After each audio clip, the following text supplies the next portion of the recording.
The laughter hit me like a physical blow. I stood frozen in the marble ballroom of the Roosevelt Hotel, watching my ex-wife Nadine beam at our former classmates as she delivered the final punch. David was always such a good guy, but let's be honest. Terrible husband, terrible father.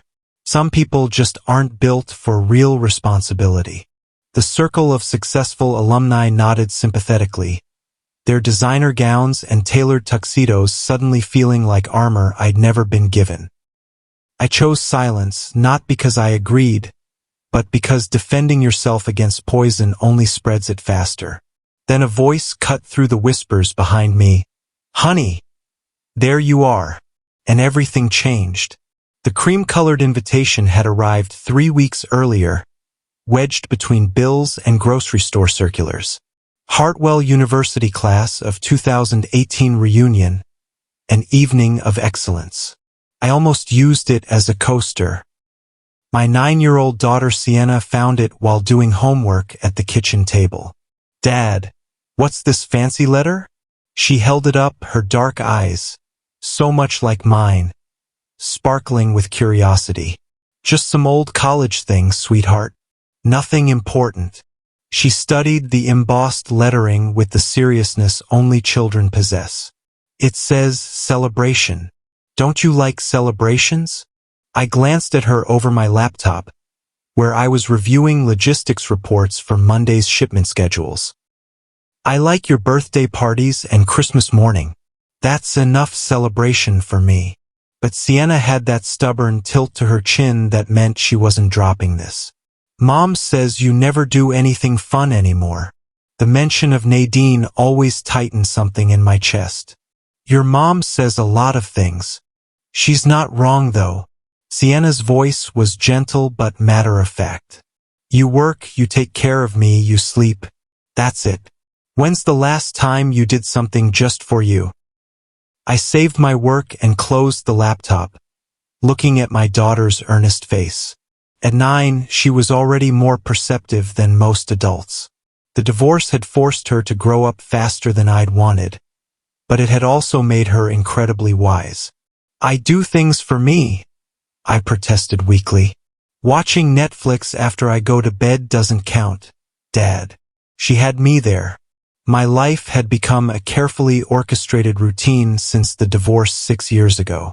Monday through Friday, alarm at 5:30, coffee, breakfast for Sienna, drive her to school, work at Vanderbilt Industries until exactly 5 p.m., pickup, homework help, dinner, bedtime stories, repeat. Weekends were grocery shopping, laundry, soccer practice, and meal prep for the week ahead. I didn't mind the structure. After the chaos of my marriage imploding, routine felt like safety. But looking at Sienna's hopeful expression, I wondered if safety had become a prison. I work as a senior logistics coordinator at Vanderbilt Industries, managing supply chains for their manufacturing division. It's not glamorous. I'm essentially a very well-paid organizer, but it provides stability and excellent health insurance. Most importantly, my boss Regina Vanderbilt never questions why I leave at exactly 5 p.m. or why I can't work weekends. Regina runs her billion-dollar empire with surgical precision, but she's fair. In 4 years, she's never made me feel small for prioritizing my daughter. She knows I'm a single father. She knows I turn down promotions that would require travel. She's never said it explicitly, but I think she respects that choice. The Friday before the reunion, Regina called me into her corner office. Floor-to-ceiling windows overlooked the Hudson River, and the late afternoon sun caught the sharp angles of her face as she reviewed next week's shipping schedules on her tablet. "David, I see you're taking Saturday afternoon off. Personal matter." "College reunion," I said, trying to sound casual. "Nothing important." She looked up, her pale blue eyes studying me with the same intensity she brought to quarterly reports. "The Roosevelt Hotel?" I blinked, surprised. "Yes, ma'am. How did you?" "I have a business dinner there Saturday evening. Energy Sector Summit. She returned to her tablet, but there was something different in her tone. If you need anything, let me know. I thanked her and left, thinking it was just coincidence. Regina Vanderbilt moved in circles where million-dollar deals happened over champagne and caviar. I'd be lucky if the reunion had an open bar. Saturday arrived like a deadline I wasn't ready to meet. I dropped Sienna at my sister's house in Hoboken, ignoring her excited questions about whether I'd meet any interesting people tonight. The Roosevelt Hotel rose from the Manhattan street like something from a movie, all Art Deco grandeur and brass fixtures that probably cost more than my annual salary. I adjusted my navy blazer, the best one I owned, and walked through the marble lobby toward the sound of laughter and clinking glasses. The ballroom was already half full, clusters of successful-looking people catching up over wine and canopy. I grabbed a scotch from the bar and found a spot near the back wall, planning to nurse my drink, make polite conversation for an hour, and escape back to New Jersey. That's when I spotted her. Nadine stood near the center of the room like she owned it, her shoulder-length dark hair perfectly styled, wearing a pale yellow dress that probably cost more than my monthly mortgage payment. She was surrounded by a group of women from our old dorm, all of them hanging on her every animated word. She looked exactly the same, and that somehow made everything worse. We'd met sophomore year in Professor Chen's economics class.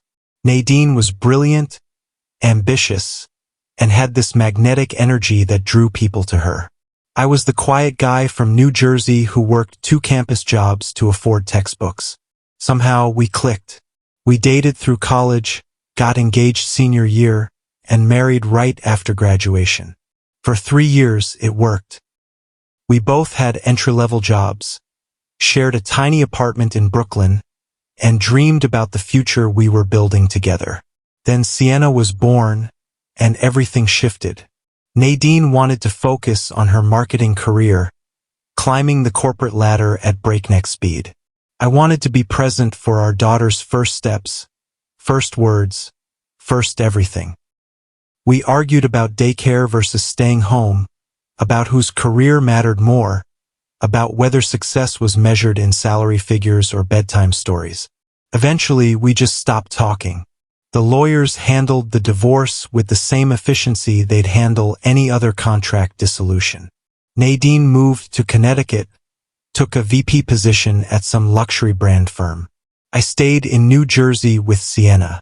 I thought I could avoid Nadine all evening. The ballroom was large enough, and I'd perfected the art of blending into backgrounds.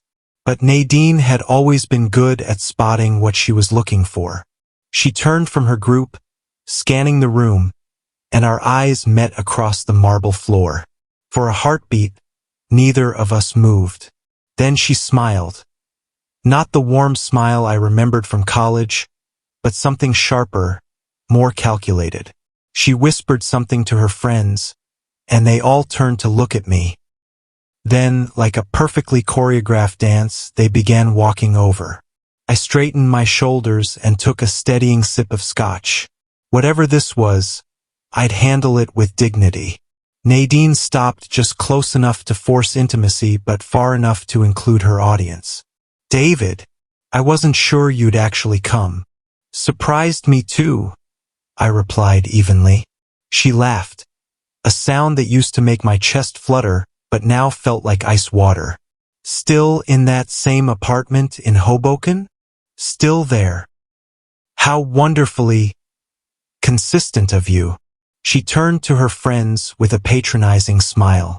David's never been one for change. Same job, same place, same routine. Isn't that right? The women, Jessica, Claire, Amy, I remembered their names now, shifted uncomfortably. This wasn't catching up. This was a performance. How's Sienna? Nadine asked, her voice taking on that sweet, concerned tone that used to fool everyone but me. She's great. Smart, funny, happy. That's good. It must be challenging raising a child alone. I'm sure you do your best. The pause before best was deliberate, loaded with implications that hung in the air like smoke. Jessica looked down at her wine glass. Claire suddenly found something fascinating on the ceiling. What do you do for work these days? Amy asked, either genuinely curious or trying to change the subject. I'm a senior logistics coordinator at Vanderbilt Industries. Nadine's eyes lit up with something that looked like victory. Oh, David's always been good at supporting roles. Haven't you, honey? The endearment dripped with condescension. He prefers to stay in the background, let other people make the important decisions. The circle had grown. Other alumni had drifted over, drawn by the familiar drama of a former couple's reunion. I could feel their eyes on me, calculating, judging, deciding which version of the story they'd tell their own friends later. Are you seeing anyone? Nadine asked, her voice carrying across the expanding audience. No, I said simply. She nodded like this confirmed something she'd already diagnosed. I suppose that makes sense. Relationships require real partnership, don't they? And you? She paused, letting her gaze travel over my off-the-rack blazer, my sensible shoes, my careful posture. You've never really understood what that means. The ballroom seemed to tilt. Conversations at nearby tables quieted as more people turned to watch. I felt my jaw clench, but forced my voice to stay level. What exactly are you trying to say? I asked, though I already knew the answer. Nadine shrugged with practiced casualness. I'm just being honest about who you are, David. You've always been wonderful at supporting roles, following instructions, keeping things organized, staying safely in the background. But when it comes to actual leadership, real responsibility, making the hard choices. She let the sentence trail off, then delivered the killing blow with surgical precision. Well, some people just aren't built for it, and that's okay. The world needs followers too. The words hit me like physical blows. Every conversation in our vicinity had stopped. 50 successful alumni were watching me get systematically dismantled by the woman who used to promise to love me forever. And I was standing there taking it like a defendant who'd forgotten how to mount a defense. I opened my mouth to respond, then closed it. What could I say that wouldn't sound like excuse-making? That I'd turned down 3 promotions to be home for Sienna's bedtime routine? That I knew the name of every teacher she'd ever had, every friend who'd hurt her feelings, every dream that kept her awake at night? That every major decision in my life for 6 years had been about being the father she deserved, even if it meant accepting a smaller professional footprint. Any defense would sound weak. Any anger would make me look unstable. Nadine had constructed the perfect trap, and she knew it. So I stood there in silence while she turned to her audience with the satisfaction of someone who'd just proven a point she'd been making for years. The successful alumni of Hartwell University's class of 2018 were getting a front-row demonstration of exactly why some people thrived and others simply didn't. I was about to turn and walk away, to end this humiliation with whatever dignity I could salvage, when I felt it. A warm presence beside me, confident and unexpected. An arm slipped through mine with the kind of casual intimacy that spoke of long familiarity, and I turned, confused and disoriented, to find Regina Vanderbilt standing there. She was stunning in a way that made the entire ballroom seem to shift and recalibrate around her presence. Her floor-length red gown was clearly couture, and her blonde hair was swept back in an elegant chignon that made every other woman in the room look slightly underdressed by comparison. But it wasn't just her appearance, it was the aura of absolute authority she carried, the kind of presence that made billionaires seem like a different species entirely.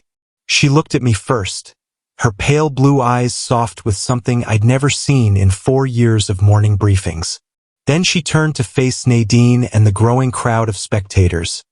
And when she spoke, Her voice carried the kind of quiet command that could silence boardrooms full of hostile investors. "Honey," she said, the single word dropping into the silence like a stone into still water. "There you are. I've been looking everywhere for you." The word honey hung in the air like a revelation that rewrote every assumption in the room. I stared at Regina, my brain struggling to process what was happening. In 4 years of working together, she'd never called me anything but David or occasionally Mr. Chen in formal settings. Now she stood beside me in a gown that probably cost more than my car, her arm linked through mine with the kind of casual intimacy that suggested. "What exactly?" Nadine's confident smile flickered like a candle in wind. Her eyes moved from me to Regina and back again, trying to reconcile the supporting role narrative she just painted with the woman who clearly commanded every room she entered. Jessica's wine glass had frozen halfway to her lips. Claire's mouth had actually fallen open. Amy looked like she was witnessing something that violated the fundamental laws of physics. The silence stretched out, thick and uncomfortable. I could feel my pulse hammering in my throat, but Regina seemed completely at ease, as if stepping into hostile social situations and calling her logistics coordinator honey was just another Tuesday for her. "I hope I'm not interrupting anything important," Regina said, her voice carrying that same smooth authority she brought to investor meetings. There was something almost predatory in her calm, like a shark that had just noticed blood in the water and was deciding whether to circle or strike. Nadine recovered first, her media training kicking in. "Of course not. We were just catching up with old friends." She extended her hand toward Regina with practiced charm. "I'm Nadine Walsh. I don't think we've been introduced." Regina looked at the offered hand for a moment before taking it with the kind of polite smile that didn't quite reach her eyes. Regina Vanderbilt. The name hit the group like a physical force. I watched the recognition dawn on their faces in real time. First confusion, then disbelief, then something approaching awe. Jessica actually took a step backward. Claire whispered something that sounded like "holy shit" under her breath. Amy's eyes went wide as she made the connection between the woman standing next to me and the billionaire CEO whose company acquisitions regularly made front-page business news. "Vanderbilt," Nadine repeated slowly, testing the name like she wasn't quite sure she'd heard correctly. "As in Vanderbilt Industries." "That's right." Regina's tone was pleasant, conversational, as if discussing billion-dollar manufacturing empires was perfectly normal small talk. "You're..." Claire started, then stopped, apparently unable to finish the sentence. "David's boss," Regina said simply, but there was something in the way she said it, a warmth, a possessiveness, that made it sound like a significant understatement. The crowd around us had grown exponentially. Alumni were drifting over from across the ballroom, drawn by the kind of magnetic pull that surrounded true power. I could hear whispers spreading through the room like wildfire. "Is that really Regina Vanderbilt? What's she doing here? How does David know her?" Nadine was struggling to recalibrate, her perfect confidence shaken by this unexpected variable. "I had no idea David worked for... he mentioned he was a secretary at some firm. Senior logistics coordinator," Regina corrected gently, but there was steel underneath the politeness. "Though that hardly captures the scope of what he does. David manages supply chains across 3 continents. He coordinates shipping schedules that affect thousands of jobs. He's responsible for logistics operations worth hundreds of millions of dollars annually." I stared at her, stunned. In 4 years, she'd never described my job in those terms. I'd always thought of myself as a well-organized administrator. Regina was painting me as something approaching essential. "Of course," Nadine said quickly, though her smile was starting to look strained around the edges. "I just meant..."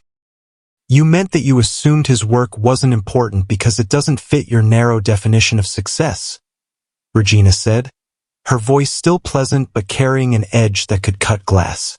How limiting. The circle of observers had gone completely silent. This wasn't just social drama anymore. This was a masterclass in power dynamics, delivered by someone who could buy and sell most of the people in this room without checking her account balance. Jessica cleared her throat nervously. We were just discussing how wonderful it must be to have such a stable life, such consistent priorities. Consistency, Regina repeated thoughtfully. Yes, that's one way to describe integrity. Another word for it might be reliability. In my experience, those are remarkably rare qualities in successful people. She turned slightly toward me, her expression softening in a way that made my chest do something strange. David's never once missed a deadline in 4 years. Never once compromised on quality to save time or money. When he gives his word on something, I know it will happen exactly as promised. Do you know how valuable that is in business? How rare. I felt heat rising in my face. This was surreal. Regina Vanderbilt in front of 50 successful alumni, defending my character like I was someone worth defending. And as for prioritizing family, she continued, her gaze sweeping back to Nadine and her silent entourage. I've watched David turn down promotions that would require extensive travel because he refused to miss his daughter's milestones. I've seen him leave important meetings at exactly 5 o'clock because he promised to help with homework. Some people might call that lack of ambition. I call it having actual values. The words hit like physical blows, but this time they weren't aimed at me. Nadine's face had gone pale under her perfectly applied makeup. The women around her looked like they wanted to disappear into the marble floor. There's a difference, Regina continued, her voice carrying to every corner of our expanding audience, between people who achieve success by stepping on others and those who build something meaningful through dedication and sacrifice. David's never once asked for credit he didn't earn or tried to advance himself at someone else's expense. In a world full of people fighting over who gets to be the loudest voice in the room, he's someone who actually gets things done. I wanted to say something, anything, but my throat felt like it had closed completely.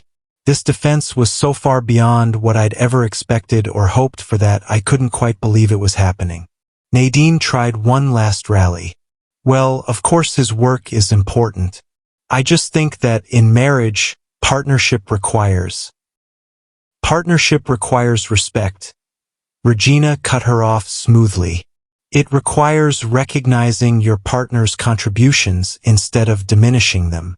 It requires understanding that there are many different ways to be successful, and that someone's value isn't measured by how much attention they demand or how loudly they promote themselves.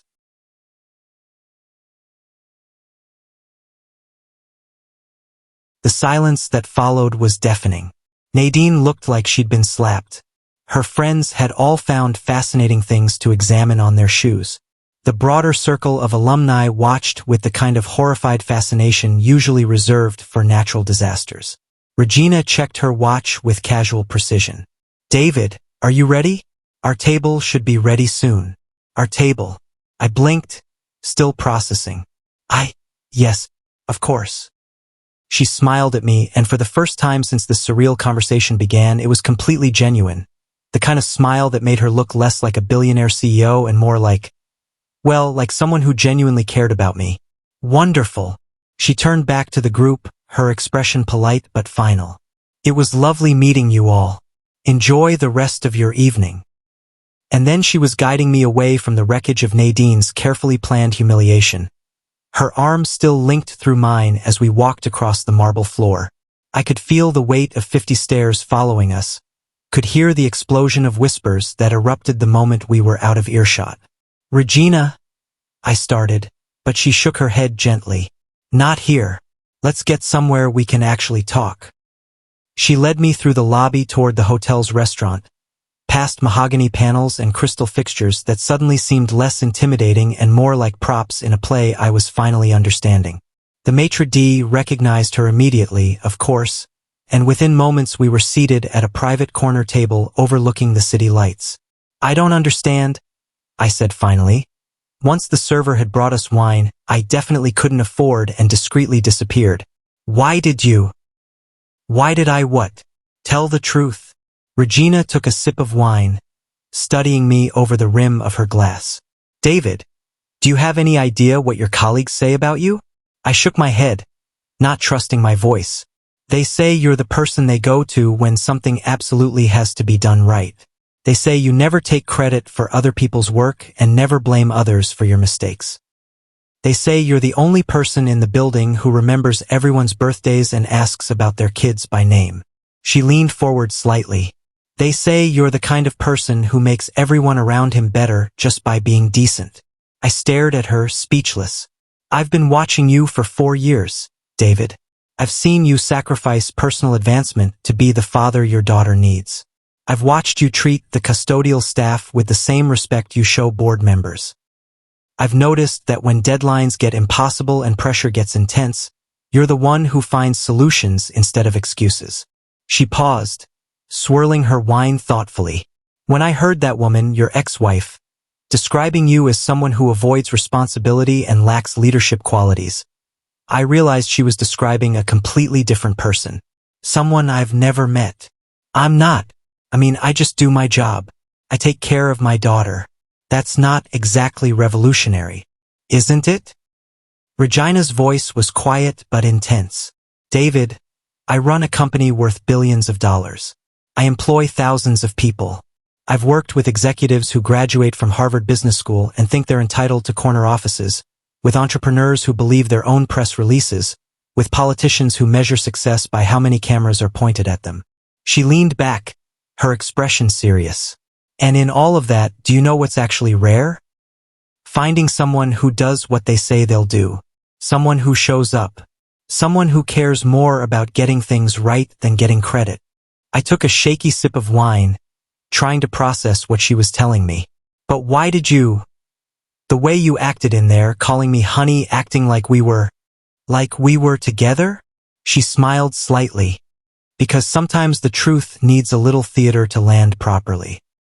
Those people were never going to hear your actual worth until they saw someone they respected treating you as valuable. So it was just performance?" Something shifted in her expression, became softer, more vulnerable than I'd ever seen her. "The defense was completely real, David. Everything I said about your character, your integrity, your value, all true. The only performance was making them think I had a personal stake in making sure they understood it." We sat in comfortable silence for a moment, the city lights twinkling beyond the windows like distant stars. I thought about Sienna, probably asleep at my sister's house by now, and how she'd insisted I needed to do something brave. I thought about the look on Nadine's face when Regina had systematically dismantled her narrative. I thought about 4 years of morning briefings and professional courtesy, and how it had taken this surreal evening to realize that respect and recognition had been there all along. I'd just been too focused on keeping my head down to notice.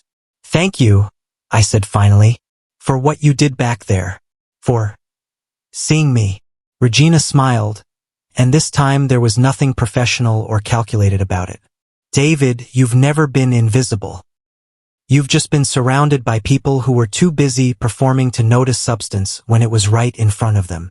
An hour later, Regina's driver dropped me off at my sister's house in Hoboken. Sienna was indeed asleep, curled up on the guest room bed with a book still clutched in her small hands. I carried her to the car gently, trying not to wake her, but her eyes fluttered open as I buckled her seatbelt. "Dad, how was your party?" I thought about Nadine's perfectly planned humiliation, about Regina's unexpected defense, about the whispers that were probably still ricocheting around the Roosevelt Hotel's ballroom. It was educational. "Did you have fun?" I considered the question seriously. "You know what, sweetheart? I think I did." She smiled sleepily and closed her eyes again. "Good. You deserve to have fun." Driving through the quiet New Jersey streets toward home, I found myself thinking about Regina's words. About the difference between being invisible and being unnoticed. About the value of showing up, of keeping promises, of measuring success in ways that didn't require an audience. My phone buzzed with a text from my sister. "How did it go?" Followed immediately by another from my neighbor. "Hope you had a great time." And then one from Sienna's soccer coach. "See you at practice Monday. Hope the reunion was fun." These people. My sister who watched Sienna without question. My neighbor who collected packages when I was at work. My daughter's coach who scheduled around my availability. They already knew my worth. They'd been seeing me clearly for years while I worried about being invisible to people whose opinions ultimately didn't matter. I pulled into my driveway, the same modest duplex I'd called home for 6 years. As I carried sleeping Sienna up the front steps, I realized something had fundamentally shifted tonight. Not my life, the routine, the responsibilities, the careful structure we'd built together, but my understanding of it. My appreciation for it. Monday morning arrived with its familiar rhythm. I was at my desk by 7:30, coffee in hand, reviewing weekend shipping reports. When Regina arrived at exactly 8 a.m., she nodded good morning with the same professional courtesy she'd always shown. No mention of Saturday night, no awkward aftermath of shared intimacy that had never actually existed. But something was different. When she asked about the logistics for Thursday's shipment to Frankfurt, I found myself speaking with more confidence, more ownership of my expertise. When the quarterly budget meeting ran long and I had to leave at exactly 5 p.m. for Sienna's parent-teacher conference, I excused myself without apology or excessive explanation. "Tell Sienna I said hello," Regina said as I gathered my things. I paused at her office door. "You know her name." "Of course I know her name, David. You've mentioned her approximately 700 times in 4 years. Regina smiled without looking up from her computer. "How do you think I knew you were a good father?" Walking to my car, I thought about perception and reality, about performance and substance, about the difference between being seen and being understood. Sienna was waiting for me at school with a math test she was proud of and stories about her friend Maya's birthday party planning. We talked through homework over dinner, watched our usual Sunday night movie, followed the routine that had become our foundation. But now I understood what Regina had been trying to tell me. This wasn't settling or hiding or avoiding real responsibility. This was building something meaningful with intention and care. This was showing up for what mattered most and doing it so consistently that it looked effortless. That night, after Sienna was asleep, I found myself looking at the reunion photos someone had posted on social media. There was Nadine, smiling brilliantly in her yellow dress, surrounded by successful classmates. There was Regina in her red gown, looking like she owned not just the room but the entire city block. And there was me, standing beside her with an expression of stunned gratitude. In the comments, someone had written, "David Chun. Always knew he'd end up with someone amazing." Another classmate added, "Quiet ones are always full of surprises." A third comment simply said, "Relationship goals." I laughed, closing my laptop. Let them think what they wanted to think. Let Nadine try to reconcile her narrative with the evidence of Saturday night. Let the alumni of Hartwell University class of 2018 debate the mysteries of how a supporting role secretary had somehow earned the respect and defense of a billionaire CEO. The truth was simpler and more valuable than any story they could construct. I was exactly who I'd always been. Someone who showed up. Someone who kept promises. Someone who measured success in bedtime stories and completed deadlines, in trust earned and responsibilities met. The only thing that had changed was my understanding that this was enough. That it had always been enough. That the people who mattered, Sienna, Regina, my sister, my neighbors, my daughter's teachers and coaches, had been seeing me clearly all along. I was still the same logistics coordinator from Hoboken who left work at exactly 5 p.m. and turned down promotions to be present for his daughter's childhood. I was still the single father who prioritized soccer games over networking events and homework help over happy hours. The difference was that now I knew what Regina had known all along. These weren't limitations or compromises or signs of insufficient ambition. They were choices. Conscious, deliberate choices about what kind of man I wanted to be and what kind of life I wanted to build. And for the first time in 6 years, I was proud of every single one of them. Subscribe to see how this unfolds and comment where you're watching from. I would love to say hello to you just to know how far our story is going.